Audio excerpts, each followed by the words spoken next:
Bien, ahora nos acompaña en este momento la licenciada en Ciencias Políticas con un máster en Ciencias en Medios de Comunicación del London School of Economics and Political Science. También es consultora del PNUD e investiga la interacción entre comunicación política, nuevos medios y participación ciudadana. Es coautora del libro La brecha informativa, cuando las preferencias informativas de los medios y del público divergen, y ha escrito numerosos artículos relacionados a temas mediáticos, así como dictado varias charlas sobre esta materia. Con ustedes la magíster María Eugenia Michelstein, cuya ponencia lleva el título Medios y democracia, oportunidades y retos.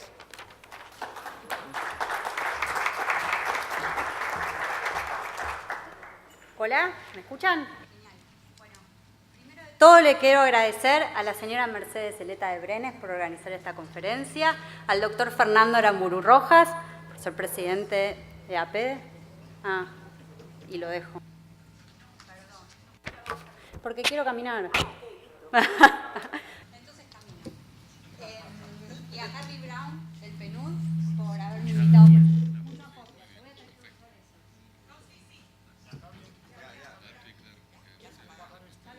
Genial. Bueno, y al doctor Harry Brown del PNUD por haberme invitado a participar.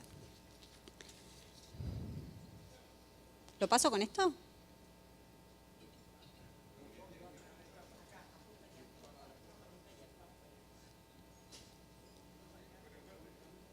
Genial. Bueno, lo que vemos acá es uno de los artículos del Pacto de San José de Costa Rica, también conocido como la Convención Interamericana de Derechos Humanos, de la que Panamá es firmante, así como Argentina, todos los países de América Latina. Toda persona tiene derecho a la libertad de pensamiento y de expresión. Este derecho comprende la libertad de buscar, recibir y difundir informaciones y ideas de toda índole, sin consideración de fronteras, ya sea oralmente, por escrito o en forma impresa o artística, o por cualquier otro procedimiento de su elección. Bueno, ¿cuál es la principal manera en la que nos informamos y nos expresamos? Los medios de comunicación. Entonces, juegan un rol fundamental para las democracias. Como vemos en este mapa, con datos de Polity4, generalmente desde la tercera ola de democratización, a partir de la década del 70, ha aumentado la cantidad de democracias en el mundo. O sea, ha habido un progresivo aumento de la democratización. Pero muchos indicadores sugieren que el avance se estancó y hasta retrocedió. Los regímenes democráticos son importantes para maximizar las libertades individuales y el desarrollo humano. O sea, esto ya lo hemos visto durante toda la conferencia. En aquellos estados en los que hay democracia, hay más desarrollo y hay más libertades individuales para sus ciudadanos. En este gráfico vemos cómo la línea azul, que es la línea de las democracias, ha ido aumentando en todo el mundo, mientras la línea negra y la línea roja, que son de las autocracias, ha ido disminuyendo. Una prensa libre e independiente, como ya dije, juega un rol fundamental en la democratización. Los roles que los medios deberían cumplir para fortalecer la democracia y el desarrollo son principalmente tres. El primero es dar información. ¿Qué significa dar información? No solo contar lo que pasa, sino también fijar la agenda, lo que se llama agenda setting. Y fijar la agenda para incluir temas que muchas veces los poderosos prefieren que no sean incluidos. Entonces, fijar temas de grupos que muchas veces no tienen acceso a los lugares de más predominancia del Estado. También expresar todas las corrientes de la opinión pública. Un gran ejemplo de eso es el debate que se organizó el lunes de los candidatos, en las que todos los partidos estaban representados acá en Panamá. Y finalmente, otro de los roles fundamentales es ser de watchdogs del gobierno y de otros actores poderosos, o sea, vigilantes. Esto ya está implícito en la idea del cuarto poder, el cuarto estado, que controla los otros tres poderes.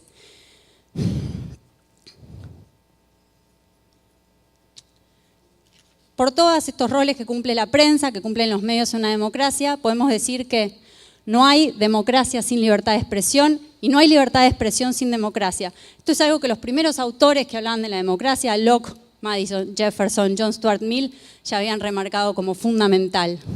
Entonces, ¿qué se necesita? ¿Cuáles son las condiciones para la libertad de expresión? Precisamente.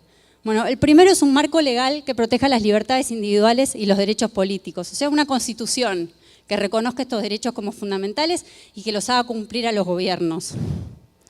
El segundo es un acceso a la ciudadanía a medios pluralistas de información. O sea, que proteja a los ciudadanos de que haya una sola fuente de información, sea privada o pública, o dos fuentes de información, una privada y otra pública, que tengan todas el mismo mensaje. El tercero es una sociedad civil vibrante, que pida participar, que tenga opiniones públicas para contar y que también quiera fijar la agenda con temas que no necesariamente le convengan a aquellos actores con poder. En este gráfico vemos que el marco legal es lo más importante, seguido por un mercado que permita la participación de distintos sectores, seguido por la profesión, periodistas profesionales que hagan honor a sus obligaciones en la democracia, y eso es lo que permite que los medios hagan de watchdogs, agenda setters y gatekeepers, o sea, de vigilantes del poder, de fijadores de agenda sobre los temas fundamentales y que permitan que se expresen todas las corrientes de la opinión pública. Hay retos a la libertad de expresión que pueden ser tanto directos, estos generalmente son los más conocidos, la censura, la violencia contra los periodistas. Generalmente cuando pensamos en retos a la libertad de expresión, pensamos en esos, son los más espectaculares. Pero también hay muchos retos indirectos a la libertad de expresión, como ya se ha visto en esta conferencia. Uno es la asignación de publicidad oficial, cuando los medios usan la publicidad oficial para premiar o castigar a algunos sectores, cuando el gobierno usa la publicidad oficial para premiar o castigar a algunos sectores, está de alguna manera condicionando la libertad de expresión, de la misma manera que si censurara algunas opiniones o algunas expresiones. Otra es la asignación de recursos, papel, espectro, beneficios impositivos, como también ya vimos en esta conferencia. Todo eso también amenaza la libertad de expresión. Otro de los retos a la libertad de expresión es la concentración dentro de los medios privados. Si en los medios privados solo se ve un puñado de expresiones de la opinión pública, un puñado de expresiones de los más poderosos, también está amenazada la libertad de expresión de toda la ciudadanía. Lo que vemos acá es un mapa con la libertad de expresión en el mundo. Es bastante fácil ver que los países con los colores más claros, Canadá, Escandinavia, tienen bastante más libertad de expresión que los países latinoamericanos, con la excepción de Uruguay, llamativamente, y de Costa Rica. Entonces, ¿por qué pasa esto en América Latina? Porque hay menor libertad de expresión. Entonces, lo primero que podemos decir es que hay un bajo nivel de pluralismo. Este bajo nivel de pluralismo, en muchos casos, es herencia de gobiernos autoritarios que prefirieron capturar a los medios privados y obligarlos a cubrir determinados temas y mantener siempre un canal de información que fuera del gobierno más que estatal, precisamente del poder ejecutivo más que del público. Entonces, no es que no hay relación entre el gobierno y los medios. Hay una relación cercana, pero a la vez polémica. Y cuanto más polarización hay en la sociedad, más polémica es esa relación, más tensa. Los gobiernos necesitan a los medios para avanzar su agenda y los negocios de los medios requieren de buenas relaciones del Estado. Algunos ejemplos de esto, por ejemplo, la ley Clarín en la Argentina, la ley Televisa en México, en la que grandes grupos económicos lograron beneficios que solo podían lograr hacia su relación con el Poder Ejecutivo. Al mismo tiempo vemos que hay violencia contra medios y periodistas, al mismo tiempo que amenazas indirectas y censuras a través de la asignación de recursos y de publicidad oficial. Como vemos en este gráfico de Freedom House, desde el 93 hasta ahora, o sea, en los últimos 20 años, 21 años, las restricciones a la prensa en América Latina han ido aumentando en todos los países, incluyendo Panamá, que es la línea blanca más gruesa. Estas restricciones a la prensa tienen que ver con la publicidad oficial, tienen que ver con las amenazas, tienen que ver con la asignación desigual de recursos en todos los países de América Latina. Al mismo tiempo que aumentaban las amenazas a la libertad de prensa, a la libertad de expresión, yo diría no casualmente, bajó la frecuencia de lectura de diarios en América Latina. La gente lee cada vez menos diarios. Estas líneas representan la cantidad de gente que leyó un diario los 7 días de la semana. Vemos que es cada vez menor en todos los países, incluyendo Panamá, que no es de los más bajos en la región.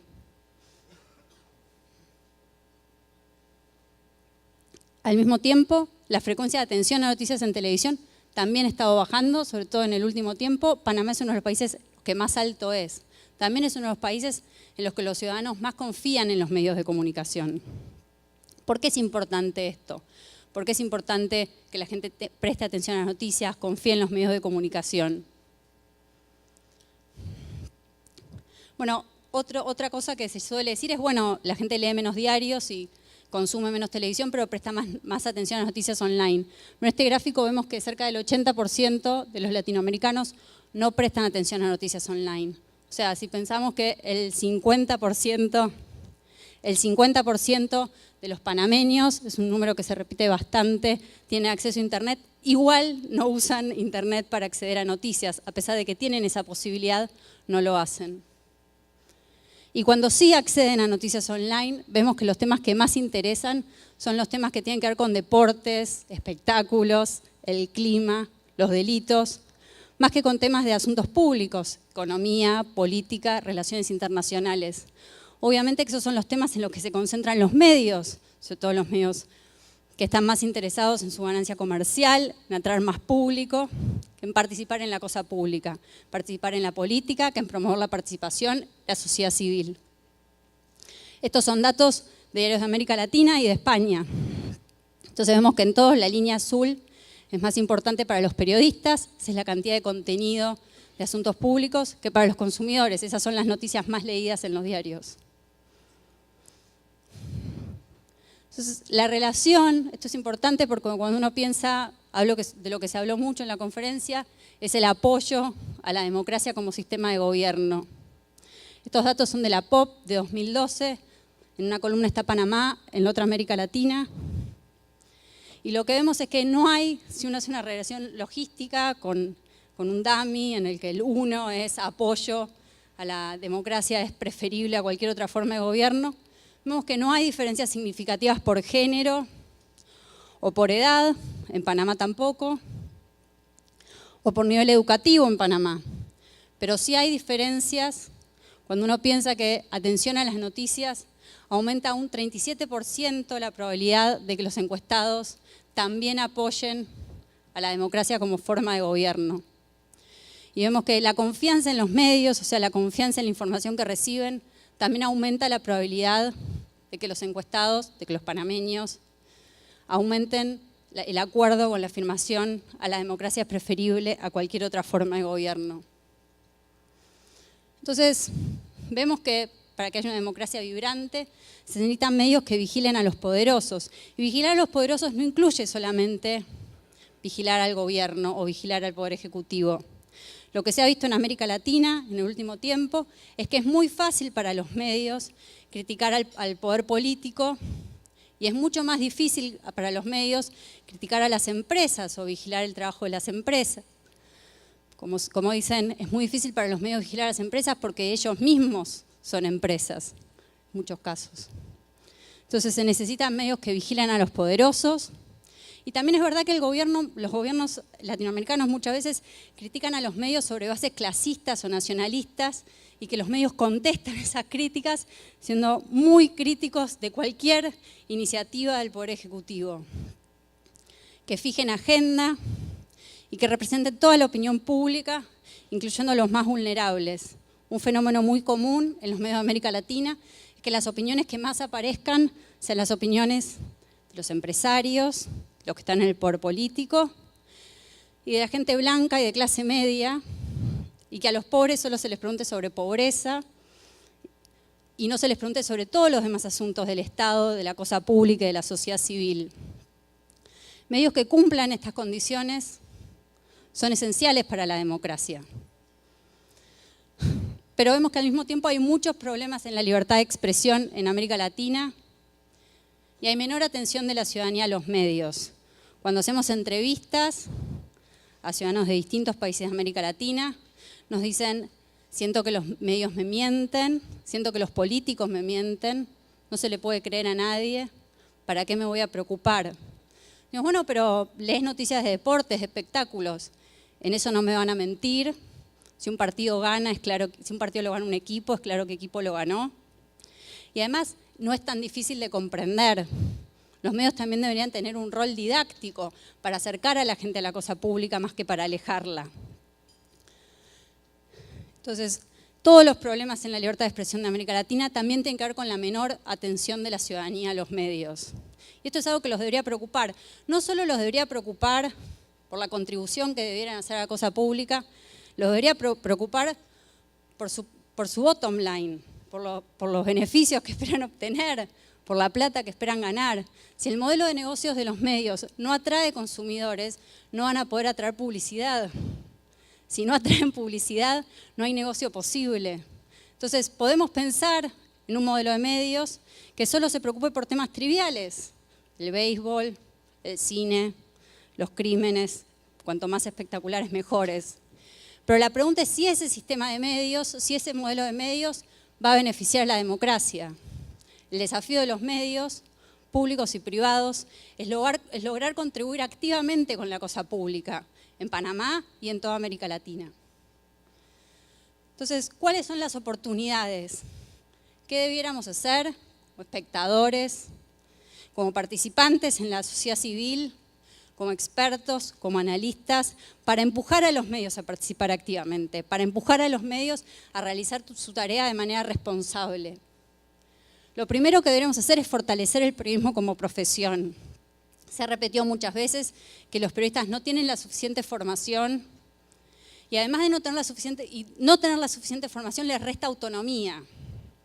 O sea, si los periodistas estuvieran más seguros en su profesión, si tuvieran más acceso a recursos, podrían defender mejor su autonomía. Un ejemplo claro con esto es la manera en que se critica al gobierno en toda América Latina. Las críticas suelen ser como piedras arrojadas contra el Poder Ejecutivo, en la mayoría de los casos, contra el Poder Legislativo en otros, contra el Poder Judicial. Pero eso no se sigue de investigaciones. El principal problema es que las investigaciones requieren recursos, o sea, periodistas bien formados, y dinero. Y eso es cada vez más difícil de conseguir para los medios privados y públicos en América Latina. Entonces, lo que se podría tener es consejos de prensa que defendieran la libertad de expresión, que las organizaciones no gubernamentales, organizaciones de la sociedad civil exijan al gobierno respetar la libertad de expresión, no solamente quitando la censura o el desacato, sino también impidiendo que haya asignaciones irregulares de publicidad, promoviendo legislación que equipare a todos los medios en la recepción de la publicidad oficial y en la recepción de otros beneficios, papel para diarios, equipos de televisión, beneficios impositivos. Otra de las medidas que podríamos exigir es superar las fallas de mercado. Es bastante común en América Latina que haya una o dos empresas grandes que dominen sobre todo el mercado audiovisual. Esto obviamente es muy bueno para la una o dos empresas grandes que dominan el mercado audiovisual, pero no es tan bueno para la ciudadanía, que se ve obligada a consumir un solo mensaje o a lo sumo dos mensajes distintos, y en el mejor de los casos 3 mensajes distintos cuando consideramos al canal de gobierno como un canal de televisión. Otra de las medidas entonces es regular el mercado audiovisual para asegurar el pluralismo y la desconcentración. Y una manera de asegurar el pluralismo y la desconcentración es justamente reservar un espacio del espectro radioeléctrico para las organizaciones de la sociedad civil. No todos los medios tienen por qué tener como objetivo generar dinero. No está mal que existan medios que busquen generar dinero, pero sería muy interesante que no fuera el único objetivo de los medios de comunicación. Finalmente, el rol del Estado es la obligación de la protección de los principios constitucionales de libertad de expresión y libertad de opinión. Pasar de canales gubernamentales a radiodifusión pública. Uno de los problemas en América Latina es que los canales que pertenecen al Estado son exclusivamente canales gubernamentales. O sea, son los voceros del Poder Ejecutivo. Lo más interesante sería pasar a modelos de canales estatales, a modelos de radiodifusión pública, en el que todos los ciudadanos puedan participar, en el que todos los ciudadanos puedan ver reflejadas sus opiniones y sus inquietudes. Finalmente, es importante tener entes reguladores independientes. Esto puede ser tanto entes autorreguladores de la prensa como entes reguladores integrados por miembros de la sociedad civil, del Poder Ejecutivo, del Poder Legislativo, del Poder Judicial, que no dependan del presidente. En muchos casos, en los países de América Latina donde hay entes reguladores, su única razón de ser es luchar contra los medios privados que critican al presidente. Entonces, si bien, como muchos de los expositores, soy bastante pesimista respecto a la situación de los medios en América Latina, también soy optimista porque las medidas que podemos tomar, las medidas que podemos exigir para mejorar la libertad de expresión, la representación de la sociedad civil, mejorar también y aumentar el interés de los ciudadanos por la cosa pública. No es raro que ciudadanos que no se sientan representados por los medios, que no sienten que pueden confiar en sus líderes políticos, que no sienten que pueden confiar en los medios, dejen de prestar atención. Entonces, hay medidas que podemos tomar, hay medidas que están al alcance de nuestra mano y hay medidas que podemos exigir como expertos, como representantes de la sociedad civil. Yo soy, como se dice, una pesimista de la realidad, pero una optimista de la voluntad. Hay cosas que podemos hacer, hay cosas que podemos exigir. Así que bueno, es fundamental tener medios libres para la democracia y es fundamental la democracia para tener medios libres. Muchas gracias.